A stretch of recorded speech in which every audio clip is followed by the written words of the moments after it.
So pwedeng replay, pwedeng same fast-paced matchup na kahit na back and forth, matapos siya before 20 minutes. By asking kung anong bagong hero lalaro ni Oheb, Ang sagot doon ay kapag naban yung Claude. okay, ganito.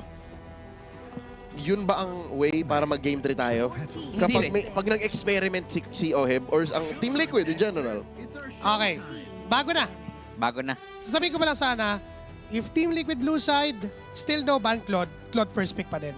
Pero dahil sila ay second pick or red side, they ban the Claude instead. Ibinalagbag sila ni Coach Arcadia sa pula. Alam ba yun? Ang Tagalog, ang meaning ng balagbag ay ilinagay or inorganize. Yan. Coach Arcadia put Them in red. Okay. Kaya napilitan mag-ban. Pero kasi pag binalagbag parang parang malalang term yun Nagbago nga kasi yung language. Oo. Malalang term yun sa Tagalog Now Pero, you know. over the years, kasi nung panahon ni Prof B, inorganize yun. Panahon na natin ngayon eh. Sige. Pero technically tama. Oo. Ganun tama. pa rin. Ban Okay. yung Eve. Ban, Shushin. parang hindi. Ban Kailangan. Yushin. Kailangan. Para malang Para pwede ka mag-caster. Para nga eh, no? Pwede ka analyst, ha? Pero, hindi na kasi natatanggal yan yung Eve Shushin. First pick. First pick. Ban Kalia pa rin. Walang you get the Claude, carry now. Parang masyadong maaga. For... Yun lang. Parang yung Claude kasi, worth it siya talagang i-prioritize ngayon dahil sobrang Grabe. laya niya. Gatot. YSS. Mga ganun na yung heroes. Or, Ay, sino yun? si Gatot na yata yun. Si Ay, Chu. huh? Si Iori. Oo nga. Kaya pala, Okay. So, nakaganong skin si, Wow. ano. first pick Joe. Ibig Hindi sabihin ba lang yung nito, may plano. May plano ang SRG. And for Liquid, paano kaya nila sasagutin to? Kaninong heroes ang mauuna? Carl? Feeling ko kasi Carl ngayon, ang mode niya. Coach RC, kahit lagay mo ako sa dulo. Paunahin mo na sila. Oo. Adjust na ako. Hindi mo maproblemahin yung hero ko. Dati kasi galit na galit yan mag-adjust eh. Oo. Ngayon, okay na sa kanya. Okay Basta mag-a-adjust siya, mananalo sila, okay lang sa kanya yun. I've been waiting for too long. Sila yung kumuha ng carry. Carry Fury, no? Carry Fury. Carry Fury, sure. Or kung matapang ka, Kielwan, di ba? Flicker mo yan. Kielwa naman yan. Kaya, Ikaw na yan eh. Tapos ayan na, JP, hindi mapapagod maggatot. walang Hilda. May Hilda, pero Oo. doon siya napagod sa Hilda. Ayoko nito. Ang dali nito masyado. Gusto yung nagsusuper saya ng onte, tapos biglang Ay, hindi. Wala ngang angas eh. Sa bagay. May angas, pero hindi paano ba i-explain yun? Hindi, parang Daddy JP hero talaga to kasi nangungutong pag makulit na yung ano. Pero mabait din mabait yun. Mabait din Mabait JP. din. Pero for SRG, dito papasok yung tanong na, ano yung gagamitin mo ngayon? Clouds are ever shifting. Sora na naman. Oo. Okay, YSS. So, binibait nila, Sanji, kunin mo yung parsa mo. Okay. Nagluyi. Oo nga, open yung Louis. And ito. Since merong Yisun Shin, merong Sora, and merong Cho, pwede mo pagpalitin yung Sora tsaka Cho eh. Actually, pwedeng XP Sora, Rome Cho, Gold Cho. Gold Cho, Gold Cho. XP Sora, Gold Sora, XP Cho, Rome Cho. Yan na. Walang Ayan pakiang na. Liquid. Ayan na si Kuya Parang Carl. medyo trap yun eh, di ba? Valentina. Kaso hindi nila kinagat. Parang, sige Sanji, mamaya ka na, sabi ni Ka. Ayun yung role niya ngayon. Gusto mo itago yung coach yung hero ni Sanji? Ako na. And si Sanji yung pwedeng maging isa pang damage dealer nila mamaya. Oo. Diba? And hindi nga malabo na Louis. When you gaze Yun na nga. Kung hindi, Kung hindi, ibaban. papansinin. Oo. Kung hindi, ibaban. Niluluto na nga actually eh. Ayun na, binan yung Selena. Parsa o Louis ang niluluto. Para walang traps, di nyo Oo. makikita. Seminar, At Louis. saka pag ginawa kasi yun, pag binan yung Louis, pag binan Farsa, open pa rin yung Valentina. Pwede pa. Tapos pwede naman itago. Oo nga, pwede pa nga ipandulo pa. Not unless kunin ni Coach Arcadia. Ano rin kayang hero ngayon ni 4D? Di ba? Kanina si Valentina, lugi sa lane. Feeling ko, Okay lang. pag di mo binan yung Valentina dito, Coach Arcadia, Valentina, Red 4. Flex. Tapos, Naka-flex flex pa. ng mid or XP. Pero kung maban, open pa naman Lapu. Oo, may lapo pa si 4D. May May glue Alex. pa na nawala, di pinapansin ngayon yung glue. Uranus yung hero na ayaw ni Porty panigurado. Ayun, yun yung least. On the options, yun yung pang number 7, kahit 5 lang yung listahan. Ako lang ba? Or naban yung Arlot? Arlot yung ban ng SRG? Pwede rin ba? Oo, yung Arlot Oo na nga. yun. Kasi bagay na bagay yun eh. Bagay na bagay yun sa isang Fredrin, tas Gatot. Yung Nagalis. lala. Hindi pa. Actually, Luwiban, sila yung Yan nagban. yan yung ano eh. Yan yung Liquid Stampede na mid-trio, di ba? Wala lang yung Zushin, pero Gatot, Gatot, Fred, Arlot, Oo. di ba? Tapos may ano pa. Farsa Okay. ba to? Para kay Sanji. Kung ma-open. Dagdag MMR na naman. Kasi parang nagpapa-MMR eh. Para payback time. Binan. Okay. Saan, G? Galing ah. Val, Valentina. na-flex pa rin. Ah, Kimi. Kimi. Okay, so wala Classic. na. Ayaw na nila mag-flex. Okay. So, pwede Ah, kunin yung... Hindi ka naman binan kukuha ng yung Farsa. Valentina. Kukunin mo lang dyan yung Gatot Kacha if ever. So, sobrang no worth yung Valentina mo dito. This also reveals kung kanino mapupunta yung mga naunang heroes ng SRG.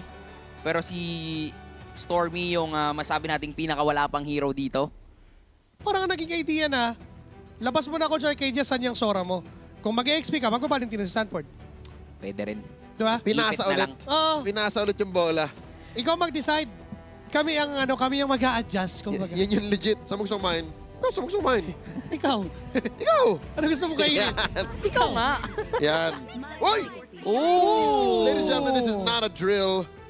Zitian! Wow! Debut pick dito ngayon sa M7 at match point.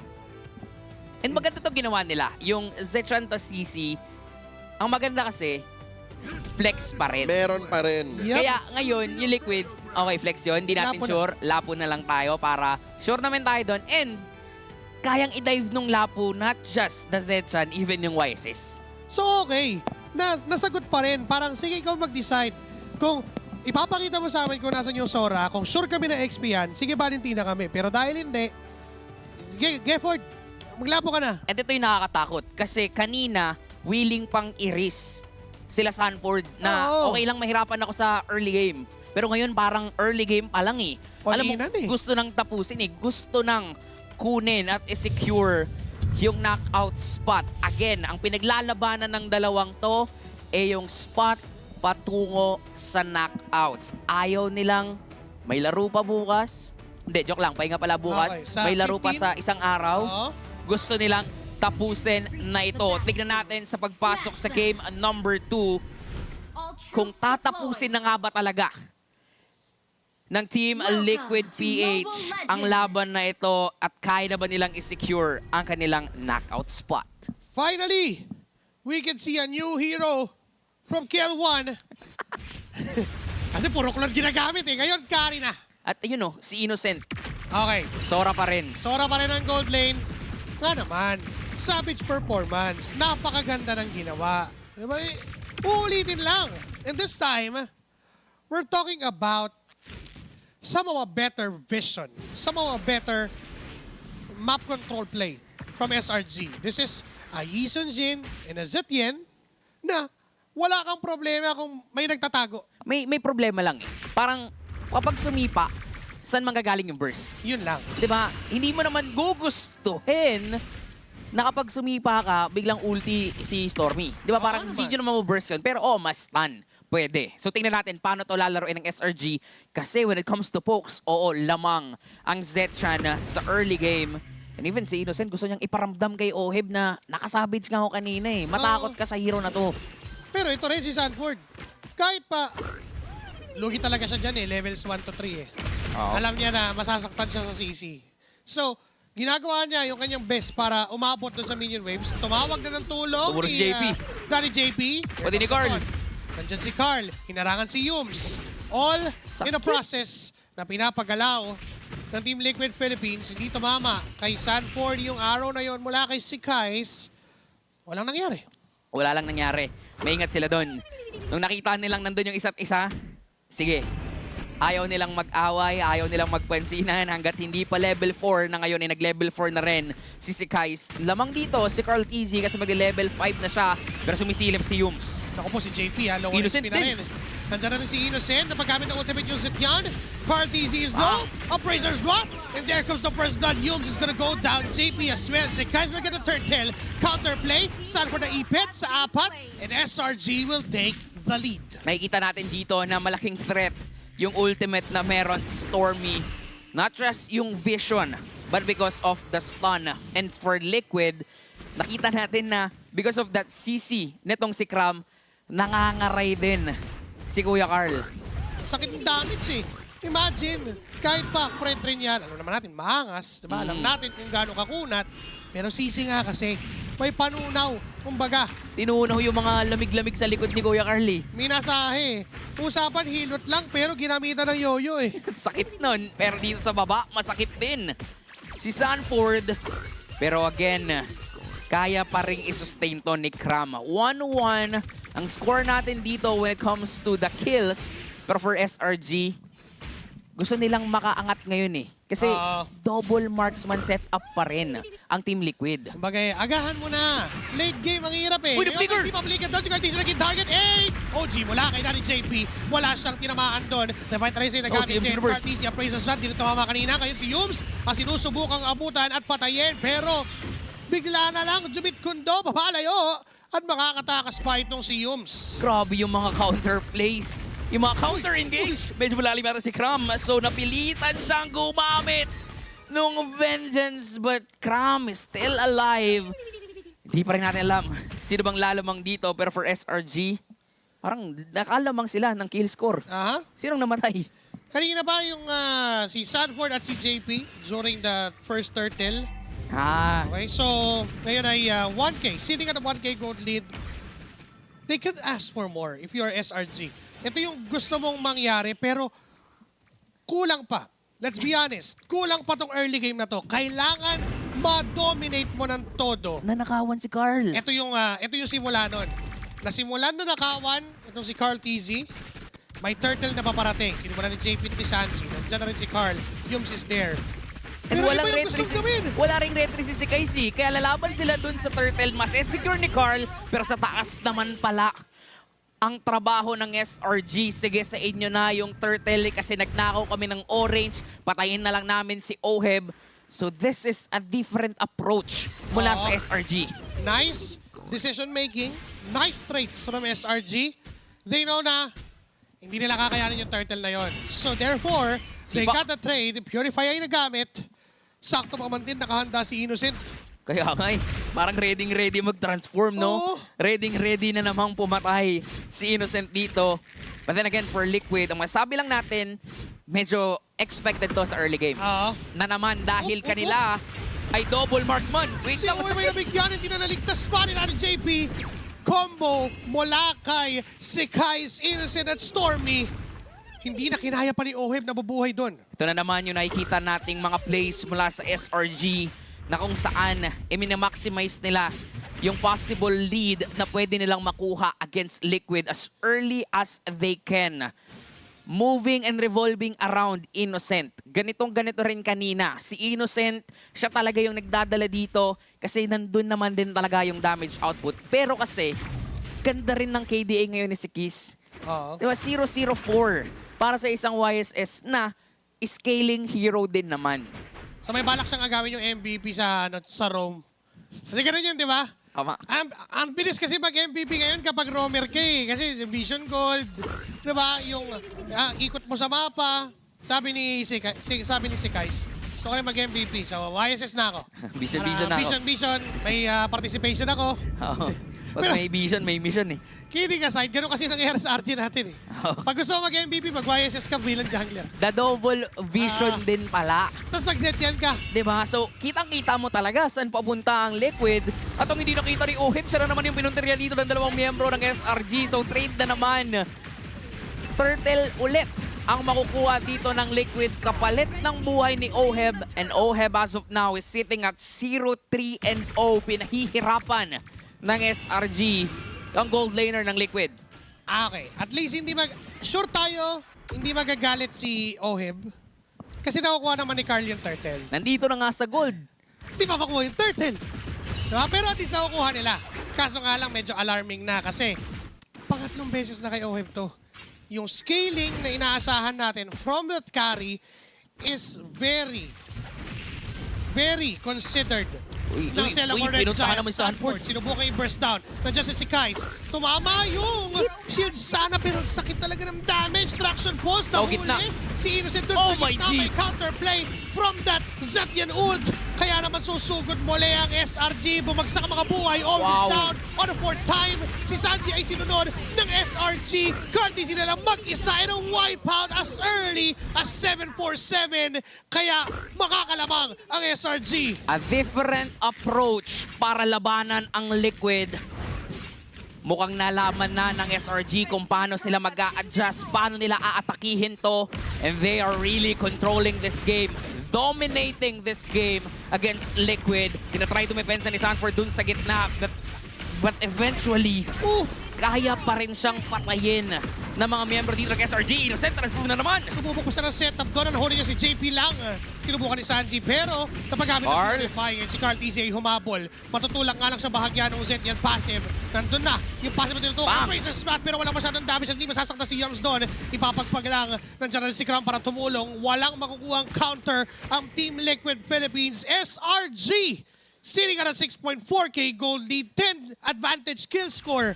At yung mapa, kontrolado nila. Literal na balagbag ngayon ng SRG.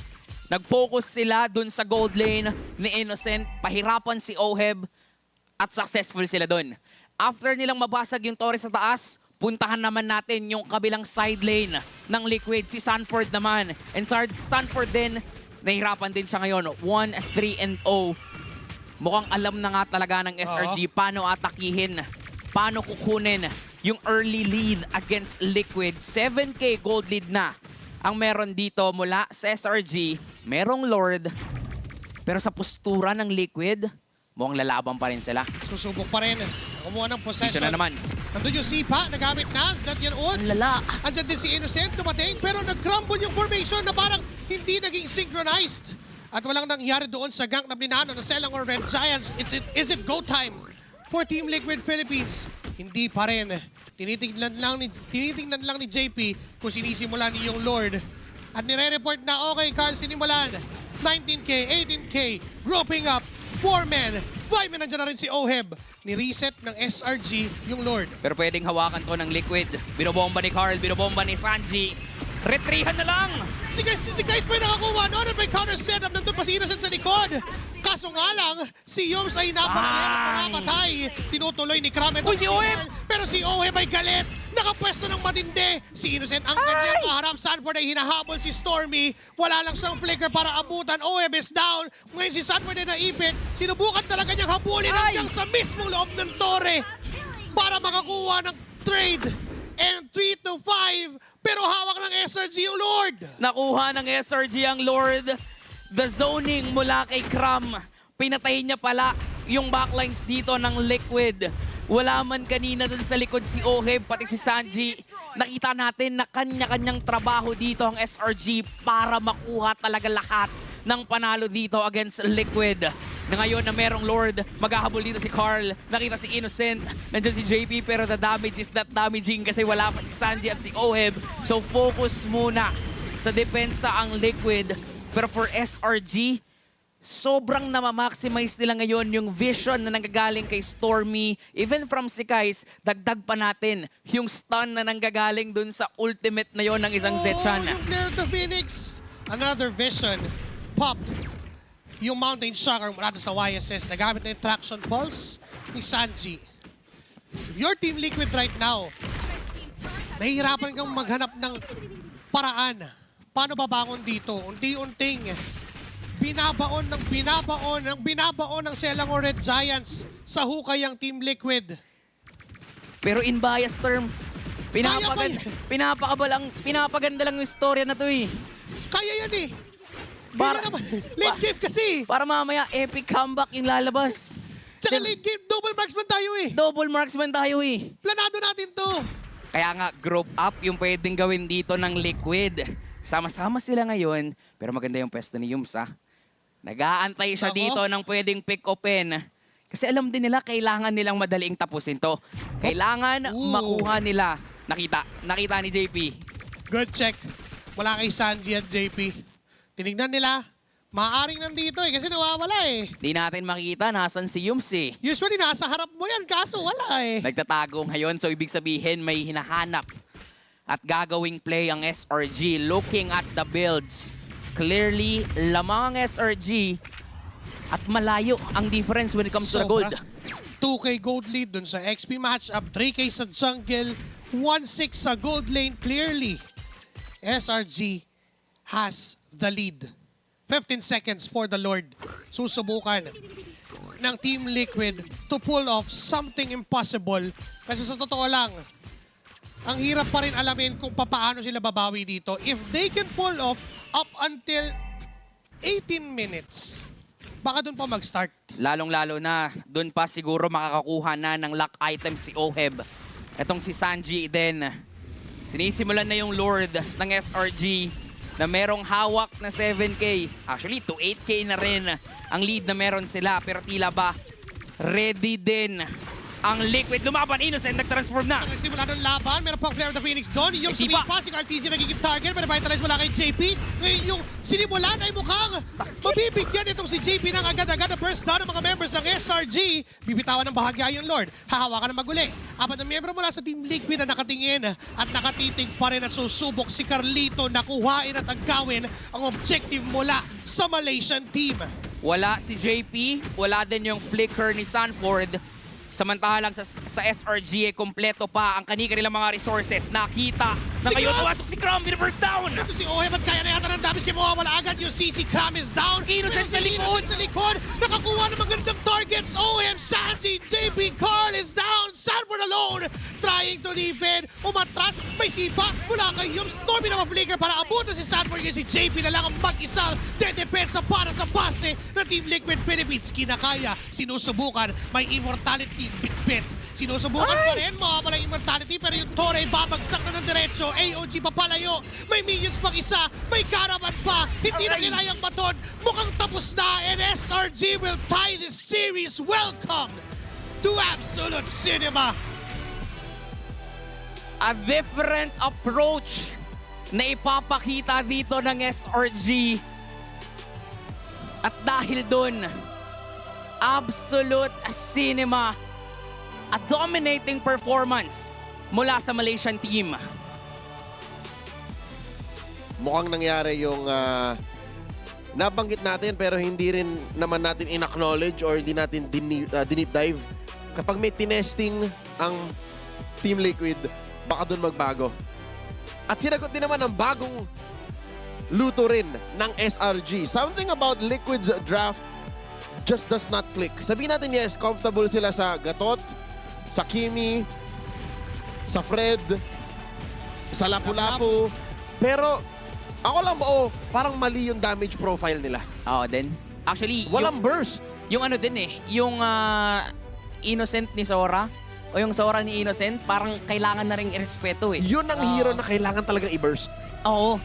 And wala silang ang pang-burst. And the fact na nag-double global vision ult ang SRG, lalong nahirapan yung Liquid sa ginagawa nilang DOT tayo. Di ba? Yep. DPS. Sobrang na-compromise yun ng fact na bago nyo pa isipin kung ano yung plano nyo, alam na ng SRG kung nasan kayo.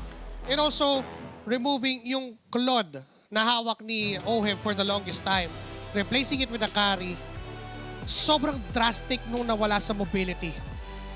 If Claude yun, ang daming beses nakatakas siya doon sa early game, early gaps na ginawa ng SRG. And props to SRG for that decision na kunin at kunin itong si Kiel1 doon sa laban na yun. I think yun yung keyword. Yung mobility. Kasi kunyari, Claude ka, kahit na nabibisita ka, nakataas ka eh. Yep. Di ba, BBMI ka, okay. O, drive-thru muna ako ng konting camps, drive-thru muna ako ng lane, ay, hinabol ulit ako. Mamba out ulit. As a carry, parang kailangan mong planuhin yung trips mo eh. Kailangan mong planuhin na yung purify ko pang isang takas lang. Okay. Mabigyan ako dito, uwi, hanap ng farm. Sobrang bagal, sobrang hirap. Tsaka ano na nga, parang hindi na nakipagsabayan yung SRG sa hindi sa macro sa micro. 'Di ba? Parang they're willing to give up the turtles para focus sila kay Oheb. Kasi alam nila na yung carry ni Oheb, yun talaga yung magdadala sa late game eh. And pinuhunanan nila si Innocent at after nilang manalo dun sa gold lane, rekta sila dun sa EXP lane. So, yung dalawang sides, nakuha agad nila. Therefore, mas malaya silang magsama-sama. And with that, na-surpresa talaga dun ang Liquid. Sobrang heavily controlled nung gagalawan nung Team Liquid. And not just that, even Carl Zero, the Fredrin, he can only do so much. He can only tank so much. Diba? Yung Hayabusa niya, sobrang ilap nun. Makapag-shadow lang, okay na, malaya na eh. Yung Fredrin, isang dash niya na katiting lang, may ipit na siya dun sa laban. Tapos magagawa niya, bato yung appraisal slot. And we've seen a couple of times na nagawa niya yun. Pero not enough yung damage profile nga na binabanggit natin kanina pa. Oo. Parang sasalag siya siguro mga 2 seconds, 3 seconds. Kung may burst doon, like a Selena or a Farsa, okay. Kaso nga lang, given na ang sikip nga nung draft talaga, especially in the second half, naipit ang Liquid and they had a clear plan, di ba? May game plan yun eh. Yes. Kaso nga lang, hindi kinaya. So, going into game 3, mag-iisip sila ng bagong approach at alam nila legit ngayon na meron palang ganito. Merong old school MSC wildcard draft style ang SRG. Zetian plus Yisun Shin. The double, the double vision Doble na vista. meron sila. Ang nakakayamot pa talaga dun sa Zetchan, yung stun kasi. Oo. Ang daming moments na mukhang lalaban ang Liquid, pero dahil dun sa stun, behind sila ng one step eh. And one step kang behind sa isang close na team fight, mahirap talaga. Lalamang at lalamang talaga dito. Because of this man din, ibang klase yung naging rotation niya dito sa game na to. After stealing an orange buff, no red trees, no intention of getting to turtle, trade off kay Oheb, simula nun, parang kay Oheb na lang siya nakatingin. Ano yung kasabihan? Na kapag ang Yisun Shin nag-Blade of Despair agad, malala na. Oh, malala. Oo. Paldo yan. Aray mo. Aray mo. Makapaaray ka talaga kasi alam mong lamang siya. Alam mong ganun siya kalaya. Magkano ang isang BOD? 3,000. Higit 3K. Oo, Oh. higit 3K. So, ibig sabihin, kaya mong mag-damage, kaya mong wag muna bumili ng item para sa 3K na binubuo mo. Ganun ka lamang. Tsaka ang daming crowd controls nga na available dito sa SRG. Yung vision gagamitin, tapos biglang tatransform na lang si Innocent, tapos biglang bagsak ng ulti ni Stormy. Samantalang si Cram, busy dun sa likod, zone out yung mga kalaban, di ba? Absolute cinema yung pinakita talaga dito ng SRG. Yan yung sinasabi natin. May mini-stun kasi eh. So, behind talaga dito sa steps ang Liquid. Yung kung kala natin yung game 1 could possibly be the best game out of Swiss or M7 up to that point, magiging trilogy na siya. Oo. Di ba? Parang binigyan, nilagyan ng SRG ng pero. Kanina kasi, parang, ang Team Liquid, isa lang yung gusto nilang mangyari dito. Tapusin na agad yung laban, manalo na agad. So ito yung Twin Towers. Oo. Mamaya, Return of the King. Ayan. Yan! Okay. Makikita natin kasi everything will change kapag nagkaroon din ng change doon sa draft progression and yung side selection. Talk about that dito sa game na to particularly. I personally think na planado talaga yung Cloud Ban. They don't wanna give that to SRG. Oo. Kasi hindi rin sila magtatanggal ng pag-first pick kami ng Cloud. Agree. I think that part of the draft, lahat tayo same page. Huwag niyong Oo. baguhin yun. Pero I think magbabago yung decisions natin second phase. Yun na. Bans pa lang. Sa bans pa lang, may feeling ko pwede nang baguhin eh. Parang kailangan nang i-take into consideration yung mga hindi nakita na possibilities dito ng Team Liquid. Looking at SRG's draft.cz, gumanda pa eh. Sobra. Hanggang dulo eh. Sobrang ganda. Kayang-kaya niyang tunawin dito si Carl, si JP. And yung lineup kasi ng, ng Liquid is actually designed na tumagal talaga dito sa laban na to. And yan ang gusto ng CC. Di ba? Gusto niya, sige suntukan tayo. Kaya Umpisa na pa lang. sabayan. Oo. At doon natin nakita na na-maximize talaga nila yung strength, yung kits ng lineup ng SRG. Yung Cho first pick, yung Cho na kina-question natin, parang ang sagot pala doon lahat kami may damage. Kaya kahit sino at kahit ano yung gawin ni Yums dito, meron at merong mag-follow up. Two hero combo sa lahat.